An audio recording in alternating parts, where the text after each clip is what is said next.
આજે આપણે internal combustion એન્જિન્સની અંદર ક્લાસિફિકેશન્સ, તેના કમ્પોનન્ટ્સ અને તેનું બેઝિક નોમેનક્લેચર જે આપણે પહેલાં સમજી ગયા છે તેને આપણે ફરીથી રિવાઇન્ડ કરીને જોઈશું.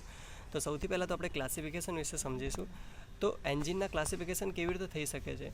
તો તેની સૌથી પહેલી વસ્તુ છે કે તેના એપ્લિકેશન એટલે કે તેની જરૂરિયાત પ્રમાણે, બીજું છે તેના બેઝિક એન્જિન ડિઝાઇન પ્રમાણે, ત્રીજું છે ઓપરેટિંગ સાયકલ પ્રમાણે, ચોથું છે વર્કિંગ સાયકલ પ્રમાણે કે તે કઈ રીતે કાર્યરત થાય છે. જે તમે આગળના થર્મોડાયનેમિક્સમાં એમાં સમજી ગયા છો કે કાર્નોટ સાયકલ છે, રેન્કાઇન સાયકલ છે, બ્રેટોન સાયકલ છે, ડીઝલ સાયકલ છે, બરાબર. પછી છે વાલ પોટ ડિઝાઇન. વાલ અથવા પોટ, જે 2 સ્ટ્રોક એન્જિન હોય છે તેમાં પોટ હોય છે અને 4 સ્ટ્રોક એન્જિન જે હોય છે તેમાં વાલ હોય છે. તો તેની ડિઝાઇન અને તે કઈ જગ્યાએ લોકેટ થયેલા છે, ઉપરની સાઈડ લોકેટ થયા છે એટલે ઓવરહેડ છે, બરાબર, કેવી રીતે છે તેના વિશે. પછી ફ્યુલ, પેટ્રોલ એન્જિન છે, ડીઝલ એન્જિન છે, બાયફ્યુલ એન્જિન છે, કેવી રીતે છે.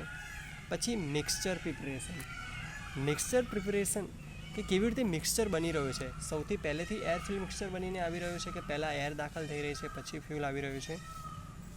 ત્યાર પછી ઇગ્નિશન કે તેમાં દહન કેવી રીતે થઈ રહ્યું છે. સ્ટ્રેટિફિકેશન ઓફ ચાર્જ કે જે ચાર્જ છે કેવી રીતે સ્ટ્રેટિફાઈડ થઈ રહ્યો છે. પછી કમ્બસ્શન ચેમ્બરની ડિઝાઇન કેવી છે અને method of load control cooling. સૌથી પહેલાં આપણે બેઝડ ઓન એપ્લિકેશન કે તેની જરૂરિયાત પ્રમાણે આપણે સમજીએ કે એન્જિનની જરૂરિયાત કેવી રીતે છે. તો સૌથી પહેલું આપણે સમજીએ કે ઓટોમોટિવ એટલે કે ઓટોમોબાઈલની અંદર ક્યાં ઓટોમોબાઈલમાં તો સાયકલથી લઈને આપણે એરોપ્લેન સુધી સાયકલથી લઈને આપણે car, bus, truck, of highway. હવે સાયકલ એટલે આપણે મોટરસાયકલ અહીંયા સમજીશું. ત્યાર પછી locomotive, trains, light aircraft, marine, outboard, inboard and ship. પછી બર્નિંગ મરીનમાં પણ યુઝ થતો હોય છે તાનું. પછી power generation, portable, fixed, agricultural, tractor, pumps, sets, આ બધું ઓટોમોબાઈલમાં જ આવી જશે. Agriculture, earth moving, dumpers, tippers, mining, excavators, આ બધા જે પણ છે સ્પેશિયલ પર્પઝ વ્હીકલ કહેવામાં આવે છે ઓટોમોબાઈલના. ત્યાર પછી હોમની અંદર લોન મૂવર્સ, સ્નો બ્લોઅર્સ અને ટૂલ્સ. એવી રીતે આપણે બેઝડ ઓન એપ્લિકેશન પ્રમાણે આપણે એન્જિનના ટાઈપ્સ જોયા. હવે આપણે ઓટોમોટિવ ડીઝલ એન્જિનને જોઈશું. તો ઓટોમોબાઈલનું ડીઝલ એન્જિન છે કે જેની અંદર આપણે જોઈ શકીએ છીએ કે અહીંયા આટલો જે ભાગ છે તેની અંદર તમે પિસ્ટન અને તેને જોઈ શકો છો, બરાબર. ડીઝલ એન્જિન વિશેનું આપણે સંપૂર્ણ માહિતી આપણે આગળના એક લેક્ચરમાં વિસ્તૃતમાં જોઈશું. 2 સ્ટ્રોક મરીન એન્જિન છે કે જેની અંદર કનેક્ટિંગ રોડ જે હોય છે 2 ટુકડામાં હોય છે. આપણે જે ઓટોમોબાઈલનો જે કનેક્ટિંગ રોડ હોય તે ફક્ત 1 ટુકડામાં હોય, જ્યારે અહીંયા મરીનનો જે કનેક્ટિંગ રોડ હોય અહીંયા 2 ટુકડામાં હોય છે, જેટલે એને 2 સ્પ્લિટ કનેક્ટિંગ રોડ એન્જિન પણ કહેવામાં આવે છે મરીન એન્જિનને. આનાથી આગળ સમજીએ બેઝડ ઓન એન્જિન ડિઝાઇન. હવે એન્જિન ડિઝાઇન કેવી રીતની હોઈ શકે તો તેના વિશે સૌથી પહેલાં સમજીએ કે એક છે રેસિપ્રોકેટિંગ એન્જિન અને બીજું છે રોટરી એન્જિન. હવે રેસિપ્રોકેટિંગની અંદર 2 ટાઈપ પડે.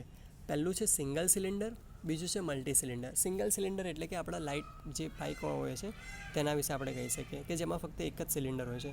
જ્યારે મલ્ટી સિલિન્ડરની અંદર એન્જિન ઇનલાઇન પણ હોઈ શકે છે, વી એન્જિન પણ હોઈ શકે છે, જેમાં 2 જે સિલિન્ડર છે એકબીજાના 60 ડિગ્રીના ખૂણે હોય છે. ત્યાર પછી રેડિયલ એન્જિન હોઈ શકે છે. ઓપોઝ સિલિન્ડર એટલે કે 2 સિલિન્ડર એકબીજાની ઓપોઝમાં હોઈ શકે છે, અથવા તો ઓપોઝ પિસ્ટન એટલે એક જ સિલિન્ડરમાં 2 પિસ્ટન હોય પરંતુ બંને ઓપોઝિટ ડાયરેક્શનમાં રેસિપ્રોકેટ થતા હોય. ત્યાર પછી રોટરીમાં આપણે સમજવા જઈએ તો સિંગલ રોટર અને મલ્ટી રોટર. હવે ટાઈપ્સ ઓફ રેસિપ્રોકેટિંગ એન્જિન આપણે અહીંયા જોયું તે પ્રમાણે જુઓ. અહીંયા ઇનલાઇન એન્જિન આપેલું છે.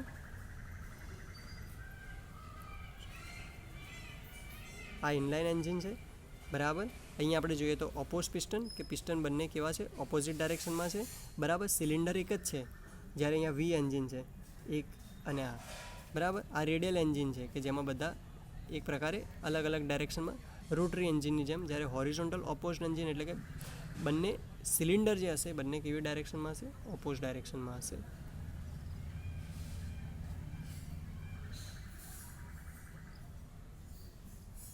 આનાથી આગળ વધીએ આપણે. આ વી એન્જિન છે તેની જે રચના છે તેમાં આપણે જોઈ શકીએ છીએ બંને પિસ્ટન જે વી શેપમાં ગોઠવાયેલા છે. આના એક જ ફાયદો છે કે જે ક્રેન્કશાફ્ટ જે છે તેની લેન્થ નાની થઈ જાય છે, આથી એન્જિન જે હોય છે નાનું થઈ જાય છે, જેના કારણે આપણે બોનેટ જે છે એટલે કે એન્જિનની જે ચેસિસ છે એનો મેક્સિમમ આપણે યુઝ કરી શકીએ છીએ. જેના કારણે અત્યારની જેટલી પણ કાર્સ હોય છે, જે એસયુવી કાર્સ હોય છે, તેમાં વી એન્જિન મૂકવામાં આવે છે. વેન્કલ એન્જિન, જેને આપણે રોટરી પિસ્ટન એન્જિન તરીકે પણ ઓળખીએ છીએ. હવે વેન્કલ એન્જિન જે હોય છે તે આપણા ઓટોમોબાઈલનું એક અદ્ભુત એક ઉદાહરણ છે કે જેની અંદર તમે અહીંયા જે આપણે રેડ કલરનું જે કર્યું છે એ જે છે એ પોતે એક પ્રકારે પિસ્ટન એટલે કે ઇન્ટરનલ ટાઇમિંગ ગિયર તરીકે વર્ક કરે છે અને તે તમે અહીંયા જોઈ શકો છો કે આ પ્રકારે એ જે લોબ હશે એ પોતે અંદર ગોળ ગોળ ફરશે. અહીંયા જે બતાવવામાં આવે છે એ પોતે સ્પાર્ક પ્લગ છે. એ લોબ જેમ જેમ ગોળ ગોળ ફરશે તે પ્રમાણે એક જ સાથે તેની અંદર 3 સ્ટ્રોક ચાલતા હોય. સક્શન, કોમ્પ્રેશન, પાવર, કાં તો કોમ્પ્રેશન પાવર એક્ઝોસ્ટ, કાં તો પાવર એક્ઝોસ્ટ સક્શન. બરાબર, આવી રીતે એક સાથે 3 સ્ટ્રોક ચાલતા હોય જેને વેન્કલ એન્જિન કહેવામાં આવે છે. હવે આપણે આગળ સમજીએ કે ટાઈપ્સ ઓફ રોટરી એન્જિન. અહીંયા રોટરી એન્જિન બતાવવામાં આવેલા છે, બરાબર, કે જે માઝદાની અંદર લગાવવામાં આવેલા હોય છે બેઝડ ઓન ઓપરેટિંગ સાયકલ, કે તેને ઓપરેટ કેવી રીતે કરવામાં આવે. આપણે જેમ આગળ ચર્ચા કરી કેવી રીતે, તો કે ઓટો એટલે પેટ્રોલ એન્જિન, ડીઝલ અથવા બાયફ્યુલ એટલે ડ્યુઅલ ફ્યુલ.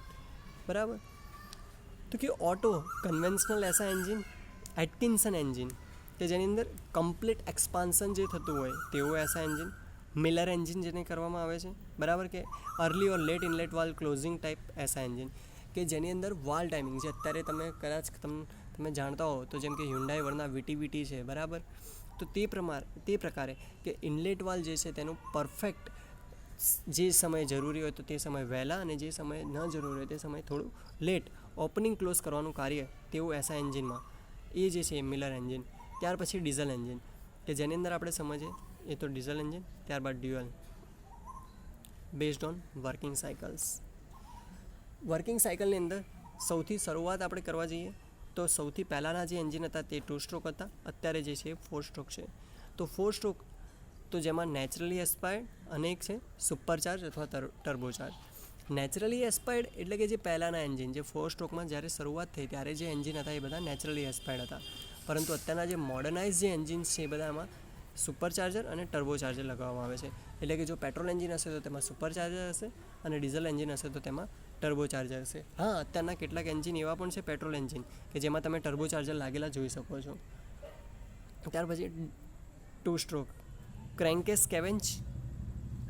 સ્કેવેન્જ એટલે શું તો તેના વિશે સમજીએ તો કે જે ઇનલેટ જે પણ અહીંયા હશે. હવે 2 સ્ટ્રોકની અંદર પોર્ટ હોય. પોર્ટ એટલે શું કે અહીંયા કોઈ પ્રકારના વાલ નહીં હોય, એક પ્રકારનો દરવાજો હશે કે જે દરવાજો ફક્ત એક પિસ્ટનના રિસિપ્રોકેશનના કારણે ઓપન ક્લોઝ થતો હશે. તો જ્યારે એ જે એર ફ્યુલ હશે એ જે ફ્યુલ હશે એ પોતે ક્રેન્કેસમાં દાખલ થશે. તો જે ક્રેન્કેસમાં દાખલ થાય અંદર જે ગોળ ગોળ ફરતું હોય તો તેને સ્કેવેન્જિંગ પ્રોસેસ કહેવામાં આવે છે. પછી uniflow scavenge, inlet, exhaust port અને એક્ઝોસ્ટ વાલ્વ. ત્યાર પછી છે કે inlet and exhaust valve may be naturally aspired turbocharger. હવે છે 4 stroke 2 stroke SI CI engine. હવે આ જે છે આપણે પછી શાંતિથી તમને ડીપમાં સમજાવીશું કે શું છે. પછી બેઝડ ઓન વાલ અથવા પોર્ટની ડિઝાઇન તો કે સૌથી પહેલું આવશે પોપેટ વાલ, બીજું આવશે રોટરી વાલ, ત્રીજું આવશે રીડ વાલ અને ચોથું આવશે પિસ્ટન કંટ્રોલ પોર્ટિંગ વાલ. જ્યારે વાલની લોકેશન તો કે ટી હેડ, એલ હેડ, એફ હેડ, આઈ હેડ, જેમાં આઈ હેડમાં પાછા 2 ટાઈપ્સ આવશે, ઓવરહેડ વાલ અને ઓવરહેડ કેમ. આ દરેકના પિક્સ અને દરેક કેવી રીતે વર્ક કરે છે તે આપણે આવનારા લેક્ચર્સમાં સમજવાનું છે કે જેની અંદર આ પોપેટ વાલ અને રોટરી વાલ છે. આ દરેકનું વર્કિંગ આપણે નેક્સ્ટ લેક્ચરમાં સમજવાનું છે. અત્યારે ફક્ત આપણે બેઝિક સમજી રહ્યા છીએ આના વિશે. વાલની location based on types of fuel used કે ફ્યુલ કયા યુઝ થઈ રહ્યા છે તો કન્વેન્શનલ એટલે કે જે નજીકના સમયમાં ખૂટી જશે તેને કન્વેન્શનલ કહેવાય કે જે નજીકના સમયમાં ખૂટી જશે, એકવાર વાપર્યા પછી બીજી વાર નહીં વાપરી શકે તો તેવા ફ્યુલને આપણે કન્વેન્શનલ કહીએ છીએ. એક પ્રકારે કહે તો પુનઃ અપ્રાપ્ય. અને બીજો ભાગ છે અહીંયા અલ્ટરનેટ એટલે શું કે જે કન્વેન્શનલ છે જે ખૂટી જવાના છે એની જગ્યાએ આપણે કંઈક એવો ઉર્જા સ્ત્રોત વાપરીએ કે જે પોતે કદાચ ખતમ નહીં થાય અથવા તો પેટ્રોલ ડીઝલની એ પોતે સ્થાન લઈ લેશે. જેમ કે અત્યારે આપણે પેટ્રોલ એન્જિનની જગ્યાએ અત્યારે આપણે સીએનજી એટલે કે પેટ્રોલ એન્જિનમાં જ આપણે સીએનજી યુઝ કરીએ છીએ, બરાબર. તો હવે સૌથી પહેલાં આપણે સમજીએ કન્વેન્શનલ ક્રૂડ ઓઇલ ડિલિવર કે ક્રૂડ ઓઇલમાંથી શું તો કે પેટ્રોલ અને ડીઝલ. ક્રૂડ ઓઇલ એ જ આપણું પેટ્રોલિયમ છે. હવે બીજો છે અધર સોર્સ તો કે કોલ જેને આપણે સોલિડ ફ્યુલ કહીએ છીએ, વુડ જે પણ સોલિડ ફ્યુલ છે, ટાર સેન્ડ્સ બરાબર જે પણ સોલિડ ફ્યુલ છે અને સેલ એ પણ એક પ્રકારનું ફ્યુલ છે. ત્યાર પછી આપણે અલ્ટરનેટ ફ્યુલ તો અલ્ટરનેટ ફ્યુલની અંદર પેટ્રોલિયમ ડિલિવર. હવે અલ્ટરનેટ ફ્યુલની અંદર આ પેટ્રોલિયમ ડિલિવર અલ્ટરનેટ એટલે એવું ન સમજવું કે પુનઃ પ્રાપ્ય પરંતુ ઓલ્ટરનેટ એટલે એવું કે ના બદલામાં, બરાબર, કે જે પેટ્રોલ અને ડીઝલ છે તેના બદલામાં આપણે કયો ફ્યુલ વાપરીએ. તો ઓલ્ટરનેટ ફ્યુલની અંદર સૌથી પહેલું આવ્યું પેટ્રોલિયમ ડિલીવર. એટલે કે પેટ્રોલિયમમાંથી આપણને શું મળ્યું? તો કે સીએનજી અને LPG, compressed natural gas. LPG એટલે લિક્વિફાઈડ પેટ્રોલિયમ ગેસ. બીજું છે બાયોમાસ ડિલીવર. બાયોમાસ એટલે શું? તો કે બાયોટિક એનર્જી. બાયોટિક એનર્જી એટલે શું? કે જે વનસ્પતિના અવશેષો, પ્રાણીઓના અવશેષો, પ્રાણીઓના મળમૂત્ર, આ બધી વસ્તુને જ્યારે ભેગી કરવામાં આવે અને તેને બાયોગેસ સ્વરૂપે આપણે ઉત્પન્ન કરીએ છીએ, બરાબર. અથવા તો વનસ્પતિજન્ય અવશેષોમાંથી જ આપણે વેજીટેબલ ઓઇલ, આલ્કોહોલ, એમાં methyl alcohol, ethyl alcohol. Methyl alcohol હોય તો તેને આપણે મિથેનોલ કહીએ છીએ, બરાબર. CH3OH તેનું આણ્વીય અણુસૂત્ર છે. જ્યારે ઇથાઇલ આલ્કોહોલ એટલે કે ઇથેનોલ, C2H5OH જે તેનું આણ્વીય અણુસૂત્ર છે, જે આપણે આગળના લેક્ચરોમાં સમજી ગયા છીએ. પછી પ્રોડ્યુસર ગેસ એટલે કે બાયોગેસ, કે જેની અંદર આપણને મિથેન મળી રહે છે, અને હાઇડ્રોજન ફ્યુઅલ. હવે આપણે સમજીએ બેઝડ ઓન મિક્સચર પ્રિપરેશન, કે જે ફ્યુઅલ છે, બરાબર, એ મિક્સચર જે છે એર અને ફ્યુઅલનું, તે કેવી રીતે થઈ રહ્યું છે તો તે સમજીએ. તો સૌથી પહેલું છે કાર્બોરેશન. કાર્બોરેશન એટલે કે જે પહેલાંના જે એન્જિન હતા, અત્યારે પણ બાઇકમાં જે BS4 સુધી હતા, તેમાં બધામાં કાર્બોરેટર્સ આવતા. કાર્બોરેટર શું કરે? તો કે એર અને ફ્યુઅલને મિક્સ કરવાનું કાર્ય કરે. જ્યારે ફ્યુઅલ ઇન્જેક્ટર શું કરે? તો કે એ અલગથી, એર પણ અલગથી સ્પ્રે થતો હોય અને ફ્યુઅલ ઇન્જેક્ટર એ પોતે ફ્યુઅલનો પણ સ્પ્રે કરતો હોય. હવે એમાં ડીઝલ છે, તો ડીઝલ માટે તો ફ્યુઅલ ઇન્જેક્ટર જ આપેલા હોય છે. પરંતુ ગેસોલિન એન્જિન, ગેસોલિન એટલે શું? એ પેટ્રોલનું બીજું નામ છે. જેમ કે ઇન્ડિયા અને ઇંગ્લેન્ડમાં આપણે પેટ્રોલ કહીએ છીએ, પરંતુ USA, કેનેડા, આ બધા દેશોની અંદર પેટ્રોલને ગેસોલિનના નામથી ઓળખવામાં આવે છે. એટલે યાદ રાખવું, જ્યારે તમે નેટ ઉપર સર્ચ કરશો પેટ્રોલ, તો વિકીપીડિયા કશું નહીં બતાવે, પેટ્રોલની ફક્ત પ્રાઇસ બતાવશે. પરંતુ તમે ગેસોલિન સર્ચ કરશો તો પછી વિકીપીડિયા તમને ડેટા બતાવશે કે ગેસોલિન એટલે શું. તો ગેસોલિન એ મેનિફોલ્ડ સ્પ્રેઇંગ, પોટ સ્પ્રેઇંગ અથવા સિલિન્ડર સ્પ્રેઇંગ, એના રીતે વર્ક કરે છે. Based on type of ignition. હવે તેની અંદર સ્પાર્ક ઇગ્નિશન અને કોમ્પ્રેશન ઇગ્નિશન. સ્પાર્ક ઇગ્નિશન કે જે પેટ્રોલ એન્જિનની અંદર આપણે જોઈએ છીએ, તો જેમાં કન્વેન્શનલ એન્જિન બેટરી વડે પણ થઈ શકે અથવા magneto ignition system.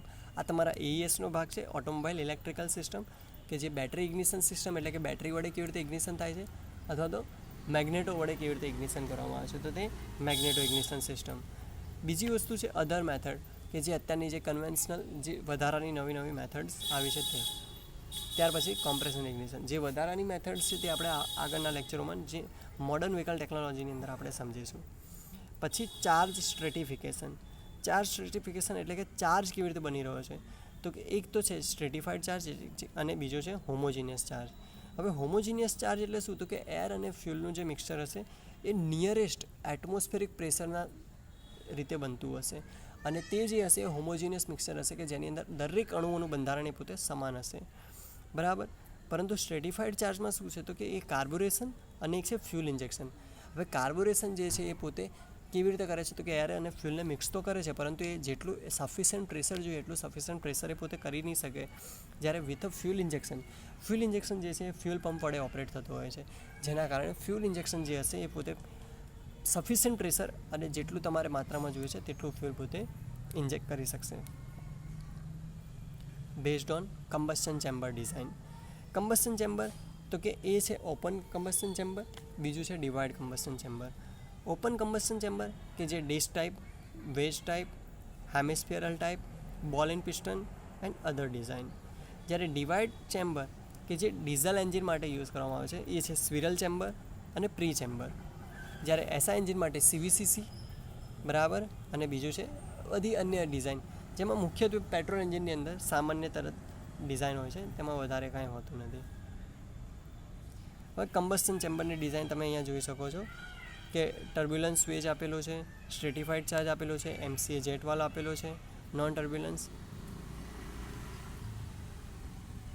Turbulence T છે, હેમિસ્ફિયરલ છે, સ્કૂપ બોલ પિસ્ટન છે, બરાબર, અને સોનેક્સ પલ્સ બન પિસ્ટન આપેલો છે અહીંયા. આ દરેક પિસ્ટનની ડિઝાઇન અને તેના વિશે પણ આપણે આગળ ડીપમાં સમજવાનું છે. Based on method of load control, તો throttle control, fuel control, combination control. Throttling control કે જે આપણે થ્રોટલ વડે જે કંટ્રોલ કરીએ છીએ, તેની અંદર જે ચાર્જ છે એ કાર્બોરેટરની અંદર SI એન્જિનની અંદર કાર્બોરેટર વડે કંટ્રોલ કરવામાં આવે તે થ્રોટલ કંટ્રોલ છે. ફ્યુલ કંટ્રોલ, સીઆઈ એન્જિનની અંદર જે એની જે મિક્સચરની જે સ્ટ્રેન્થ છે એને કંટ્રોલ કરવા માટે સીઆઈ એન્જિનની અંદર ફ્યુલ કંટ્રોલ કરવામાં આવે છે.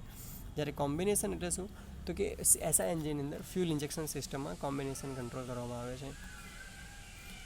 Cooling system, direct air cooling, કે જે અત્યારની જે બાઇક છે તેની અંદર તમે જોયો તો એન્જિન ઉપર બ્લેક કલરના અથવા તો સિલ્વર કલરના સ્લોટ્સ પાડેલા હોય છે, ખાંચા. એ શેની માટે હોય છે, તો કે કુલિંગ માટે હોય છે. જે એર કુલિંગ સિસ્ટમ છે કે જ્યારે તમારી બાઇક ચાલતી હશે ત્યારે સામેથી જે એર આવશે તે પોતે એન્જિનને કૂલ ડાઉન કરશે. બીજું છે indirect air cooling. Indirect air cooling એટલે કે લિક્વિડ કુલિંગ. લિક્વિડ કુલિંગ એટલે કે વોટર કુલિંગ સિસ્ટમ, બરાબર, કે જે વોટર કુલિંગ સિસ્ટમ જે આપણી કાર્સ, ટ્રક્સ એ બધામાં યુઝ થાય છે. Low heat rejection semi adiabatic engine. Low heat rejection કે જેમ કે અત્યારના કેટલાક એન્જિન જે મોડર્ન એન્જિન છે તેની અંદર અત્યારે વોટર કુલિંગ સિસ્ટમ કે ડાયરેક્ટ એર કુલિંગ સિસ્ટમ નથી યુઝ થતી, પરંતુ semi adiabatic cooling system use થતી હોય છે. હવે આ કોમ્પોનન્ટ્સ ઓફ આઈસી એન્જિન જેના વિશે આપણે પહેલાં જોઈ ગયા છીએ દરેક વસ્તુ, બરાબર.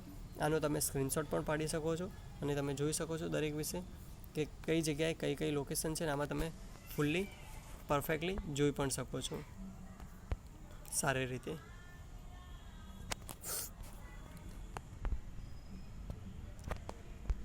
આનાથી આગળ વધીશું. અહીંયા તમે બીજા પાર્ટ્સ જોઈ શકો છો, એટલે કે એના એ જ છે પરંતુ બધા લાઇનમાં લખેલા છે. આમાં તમને જે પોપટી કલર દેખાઈ રહ્યો છે એ જે પોપટી કલર છે એ કુલિંગ વોટર માટેની જે સ્પેસ છે જેને વોટર જેકેટ કહેવામાં આવે છે સિલિન્ડરમાં, તે છે સિલિન્ડર બ્લોકમાં. આ એસી એન્જિન નોમેનક્લેચર જેના વિશે પણ આપણે પહેલાં ચર્ચા કરી ગયા છીએ. સિલિન્ડર બોર કોને કહેવાય, પિસ્ટન એરિયા કોને કહેવાય, બરાબર, તેના વિશેની વાત છે. ટોપ ડેડ સેન્ટર શું છે તેના વિશે પણ આપણે આગળ ચર્ચા કરી ગયા છીએ. એટલે આ દરેક ટૉપિક તમારા રિવાઇન્ડ માટે અને આગળના જે ટૉપિક હતા એ નવો ટૉપિક હતો અને આ બધું જે છે તમારું રિવિઝન છે જે તમે શાંતિથી જોઈને સ્ક્રીનશોટ પણ પાડી શકો છો કે જે તમારા કામમાં આવશે.